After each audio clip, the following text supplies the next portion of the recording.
O desmame virou tabu. De um lado, as pessoas dizem que você precisa desmamar logo. Onde é que já se viu uma criança de mais de 1 ano mamando no peito? Tira logo esse peito, onde é que já se viu?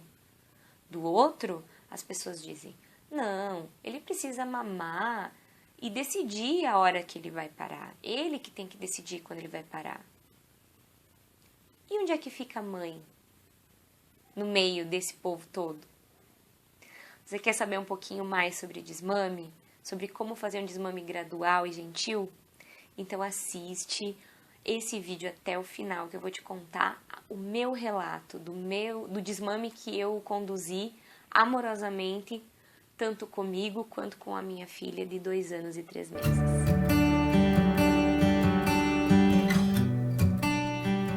Então eu sou Larissa Simon, eu sou mãe e consultora materno-infantil. Eu tenho 2 filhas, uma de 6 anos, quase 7, e uma de 2 anos e 4 meses. A minha primeira filha eu consegui amamentar apenas até os 6 meses. Mesmo tentando de tudo, ela negava o peito e hoje, estudando sobre o assunto, eu sei que o que aconteceu foi uma tremenda confusão de bicos e uma introdução alimentar muito precoce. Para minha filha mais velha, eu quis que isso não acontecesse de maneira nenhuma. Então, eu não dei chupetas, eu não dei mamadeira, eu voltei a trabalhar, mas dava o meu leite de copinho e as coisas foram muito mais tranquilas. Eu amamentei de maneira exclusiva até os 6 meses e de maneira complementar, então, até 2 anos e 3 meses, que eu desmamei ela mais ou menos há 1 mês. E como que eu fiz isso? Com aproximadamente 1 ano e meio, eu comecei a limitar as mamadas durante o dia e também já tinha tirado o mamar durante a noite. Não foi um processo difícil, nós 2 estávamos preparadas. O meu companheiro me ajudou muito, porque quando ela chorava, a gente tentava que ele acalmasse ela, porque quando eu acalmava, era mais natural que ela pedisse o peito. E as coisas foram se resolvendo de uma maneira muito tranquila. Então, e o mamar de dia, que era a todo momento, né? Não que ela solicitasse tanto, ela já estava solicitando menos, e por isso também que eu decidi que era hora da gente colocar um pouco mais de horário, né? De maneira flexível, mas que tivesse um horário mais pré-estabelecido.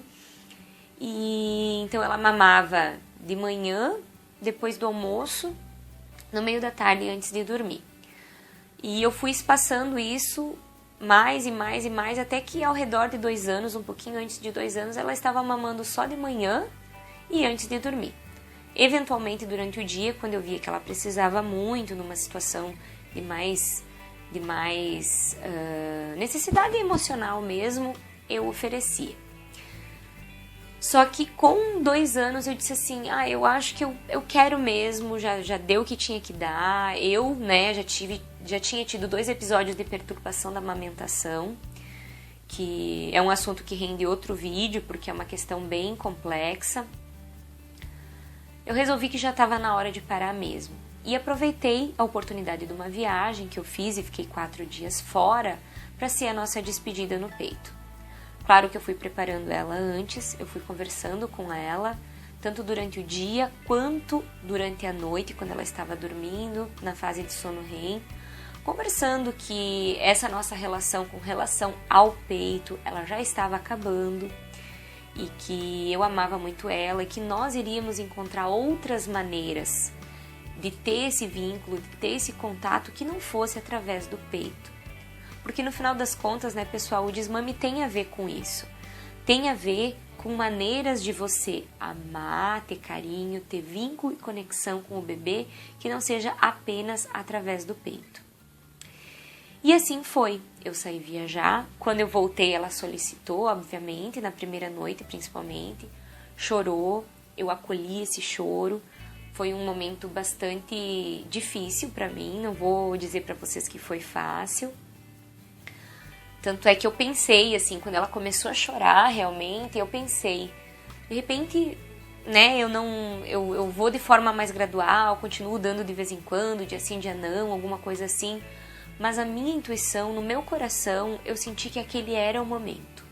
E aí eu acolhi o choro, Eu fiquei conversando com ela, fiquei presente, fiquei o tempo todo emanando energias boas mesmo e dizendo que eu entendia ela, mas que a gente ia passar por isso juntas e que ia ser bom para nós duas.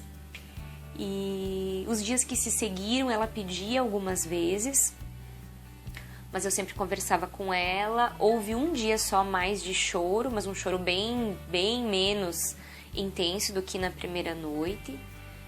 E durante o dia, eventualmente ela pedia, mas muito raramente. E com 15 dias, assim, desse dia que eu cheguei de viagem, ela já não pedia mais. Hoje ela me vê, às vezes, nua, né, com o peito nu, assim, ela ainda faz um carinho. Eu digo assim, tu quer dar um beijinho? Pode dar um beijinho, né, e tudo mais. E ficou super bem. Eu fiquei muito bem, fiquei muito aliviada, porque eu realmente estava preparada para isso. E eu acredito, sinceramente, eu sinto que ela também estava preparada. Foi de maneira muito amorosa. Eu fiquei muito orgulhosa de nós duas pelo processo que a gente passou, pelos 6 meses de amamentação exclusiva e pelos 2 anos e 3 meses de amamentação complementar, com amor, com carinho, com conexão. Foi muito bonito e eu fiquei muito feliz por vencer esse desafio, porque quem amamenta filhos maiores de 1 ano sabe muito bem o quanto a sociedade é preconceituosa com relação a isso. O que nós não podemos fazer é pender para o extremo oposto do preconceito, que é quando a mãe quer desmamar, seja pela razão que for, antes dos 2 anos, e as pessoas começam justamente a criticar e a dizer que não está respeitando o bebê e tudo mais. A gente precisa de mais acolhimento e menos julgamento. Eu já disse isso por aqui, não é mesmo? Então você que é mãe, que está incomodada com a amamentação, se você acha que o cansaço já está insuportável, que isso realmente está atrapalhando você ou a sua relação com o seu filho ou com seus outros filhos, enfim, seja pela razão que for. Se eu posso te dar um conselho, uma orientação, uma dica, é essa. Siga o teu coração.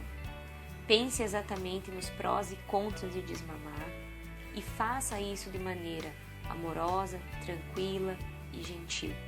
O mais amorosa, tranquila e gentil que você conseguir. Se você tiver dúvidas de como fazer, procure um consultor de amamentação. Procure uma doula pós-parto. Procure alguém que possa te dar acolhimento sem te julgar. Porque isso é o mais importante e é o que a mãe mais precisa, seja em qual processo for. Não seria diferente com o desmame. Certo, pessoal? Gratidão por me assistirem e a gente se encontra no próximo vídeo.